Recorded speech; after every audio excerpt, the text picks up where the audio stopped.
우리 주보 옆면에 말씀이 기록되어 있죠.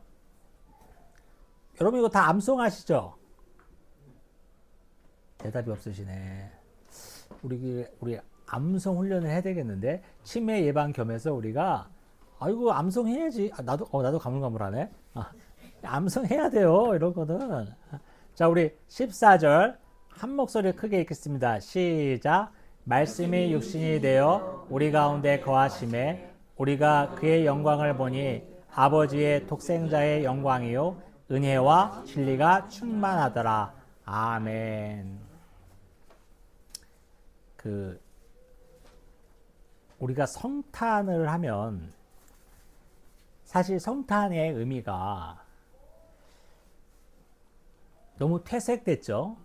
그래서 성탄이라고 하면은 이제 감동적인 뭔가 따뜻함을 전해야 될 것만 같은 느낌적인 느낌이 드는, 그렇게 이제 전개되기 쉬운데, 성탄은 여러분 구속의 사건이에요.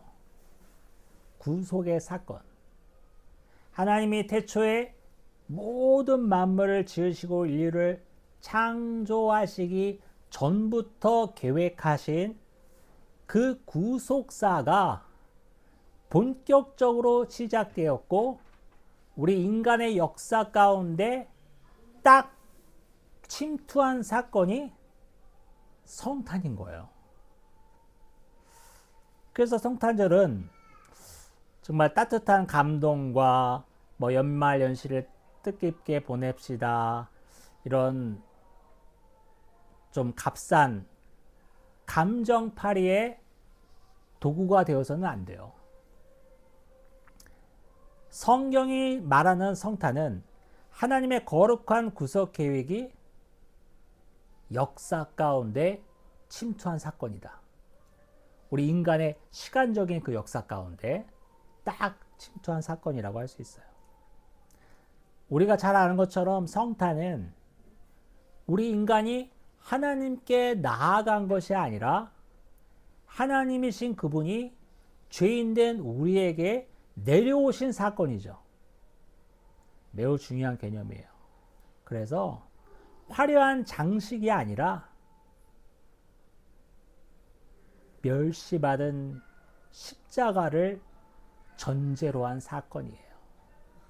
성탄이. 우리 개혁신학은 이렇게 표현하고 있어요.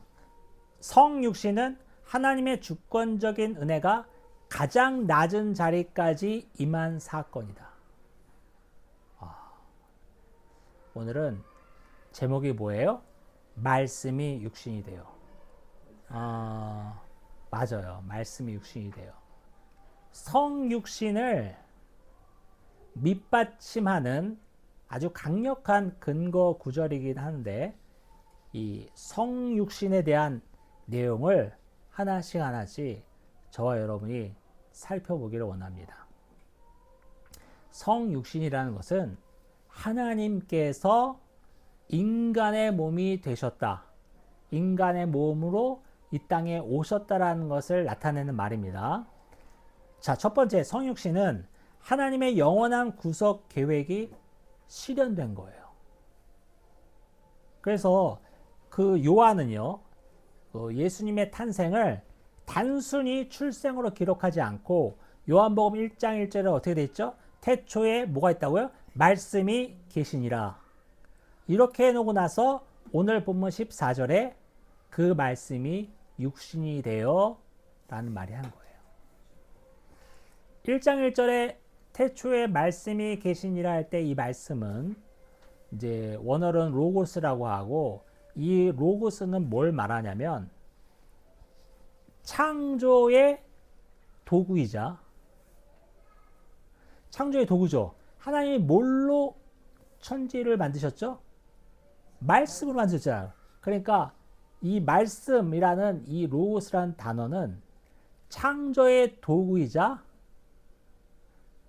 또 뭐냐면 계시의 주체이며 하나님 자신을 말하는 거예요.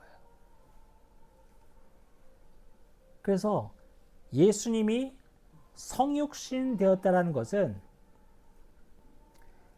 계획하지도 않은 일이 갑자기 하면서 생겨난 일이 아니라 우리가 아는 것처럼 구약에 그토록 예고되어 있던 메시아의 탄생이라는 것을 명확히 우리가 알아야 되고, 그게 이제 뭐냐면요, 창세기 3장 15절에 원시복음이 나와 있는데 여자의 후손이란 말도 바로 예수님을 나타낸 거였고, 아브라함의 언약, 복의 근원이 될지라는 아브라함의 언약도 결국에는 예수 그리스도를 나타낸 거였고, 다윗이 받았던 다윗의 언약, 다윗의 왕조가 영원하리라라는 다윗의 언약도 사실은 예수 그리스도를 상징하는 거였죠.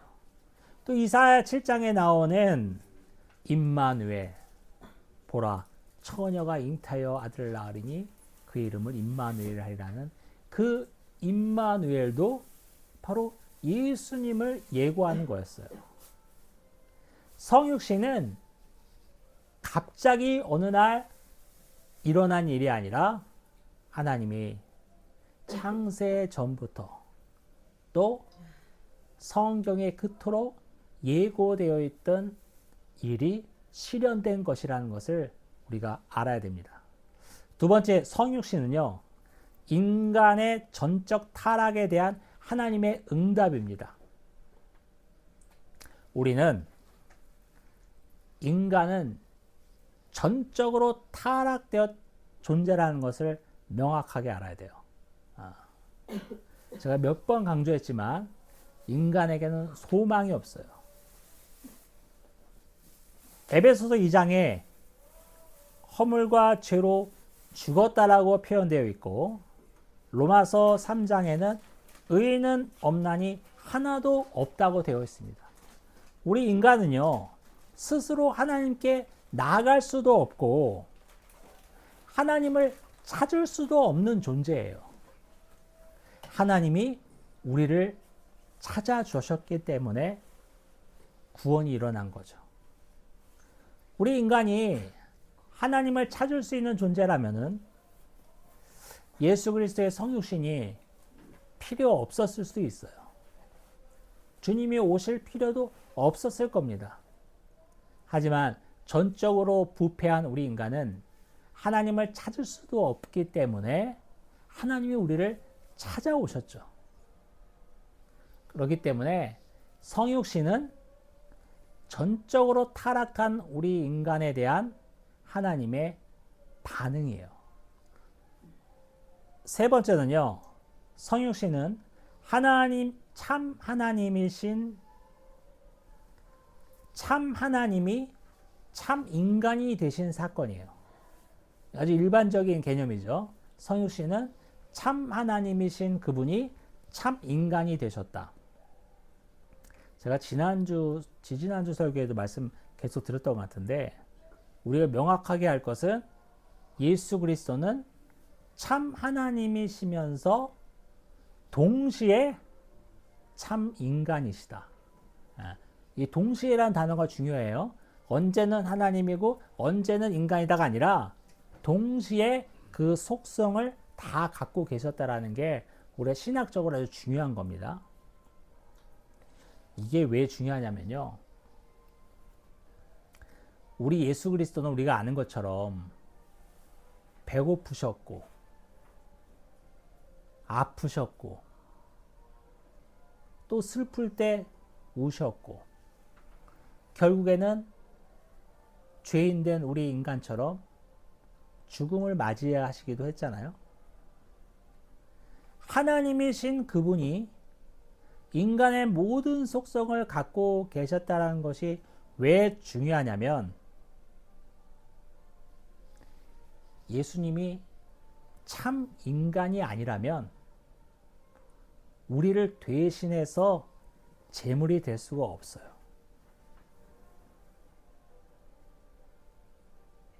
그래서 중요한 거야. 우리의 죄를 대신 지고 십자가에서 죽으시기 위해서는 우리와 똑같은 인간이셔야 되는 거예요. 다만 죄는 없으시지만. 또 참 하나님이신 게 왜 중요하냐면 참 하나님이 아니시면 우리를 구원하실 수가 없어요. 야, 이거 참 복잡한 내용인데요. 참 인간이시기 때문에 우리의 죄를 대신 지고 죽으실 수 있었고, 참 하나님이시기 때문에 우리를 구원하실 수 있었다. 이 양면성 되게 중요한 개념입니다. 그래서 오늘 14절에 말씀이 육신이 되어라는 이 세 문장이고, 지금 음절로는 8음절인데 이 8음절 가운데 이 어마어마한 내용이 있는 거예요. 네 번째는요, 성육신은요, 은혜와 진리가 충만한 계시입니다. 14절 다시 한번 같이 읽어보겠습니다. 시작. 말씀이 육신이 되어 우리 가운데 거하심에 우리가 그의 영광을 보니 아버지의 독생자의 영광이요 은혜와 진리가 충만하더라. 뭐가 충만하다고요, 여러분? 은혜와 진리가 충만하더라. 말씀이 육신이 되셨는데, 하나님께서 인간의 몸을 입으셨는데, 성육신 하셨는데 은혜와 진리가 충만하대요. 그럼 여러분, 여기서 말하는 은혜와 진리가 도대체 뭐냔 말이야. 우리 이단 중에 은혜와 진리 교회가 있는데 좋은 말을 걸어 갖다 붙였네. 여기서 은혜는요, 받을 자격이 없는 자가 받는 구원이 은혜예요. 은혜가 뭐라고요? 받을 자격이 없는 자가 받는 구원. 맞아요. 받을 자격이 조금이라도 있는 사람이 받았다면 그건 은혜가 아니에요. 왜냐하면 받을 자격이 있었으니까. 하지만 받을 자격이 없는데 우리가 구원을 받은 것이 은혜라는 거예요. 진리는 뭐냐면, 좀 어려운 개념입니다. 진리는 뭐냐면 뭐 하나님의 말씀 이렇게 뭐 많이 생각하기도 하는데, 그것보다는 진리는 뭐냐면 인간의 죄를 드러내시는 하나님의 거룩함, 공의예요. 다시 설명합니다. 인간의 죄를 드러내시는 하나님의 거룩함, 공의. 어려운 개념이죠. 자, 아까 은혜는 받을 자격이 없는 자가 받는 구원이라고 했는데, 요 진리는 오히려 그 의미랑은 조금 반대로 우리의 죄를 숨기지 아니하시는 하나님의 거룩함, 공의. 이 두 단어의 의미는 뭐였죠? 처음에는 구원이고 뒤에는 심판의 의미랑 같은 거예요. 사실은 죄를 숨기지 아니하시는 하나님의 공의니까. 그러면 구원과 심판의 의미가 같이 있는 거예요. 은혜와 진리가 충만하더라, 이런 말 가운데는 하나님의 그 거룩한 구속사가 녹아져 있어요.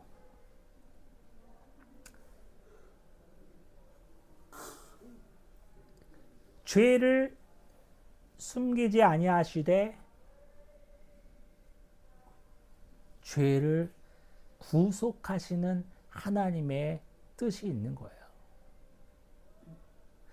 저와 여러분은 하나님 앞에서 우리의 모든 죄가 낱낱이 드러나게 될 것입니다. 뭐 그렇게 설명하는 경우가 많이 있죠. 뭐 대형 스크린에서 비춰지는 것처럼 우리의 일생에 쫙 주마등같이 지나가면서 크고 작은 모든 죄들이 드러나게 될 것이다 라고 설명을 많이 하는데, 아마 그렇게 드러나는지 어떻게 드러나는지 우리가 천국에 가본 적이 없기 때문에 모르겠습니다만은 낱낱이 다 드러나야 될 거예요. 그게 하나님의 공의니까. 하나님의 거룩함이니까. 하지만 그 죄를 드러내서 우리를 심판하려 하시는 게 하나님의 뜻이 아니라 받을 자격이 없는 자를 구원하신다는 것이 하나님의 뜻이잖아요. 죄를 드러내시되 숨기지 아니하시되 그 죄를 덮으시는 은혜가 있는 게 하나님이라는 거예요. 그래서 말씀이 육신이 되었다라는 말은 예수 그리스도가 하나님이신데 인간의 몸을 입고 이 땅에 오셨다라는 말은 결국에는 뭐예요? 우리의 죄를 다 용서하신다라는 그 뜻을 성육신에 다 담고 있는 거예요.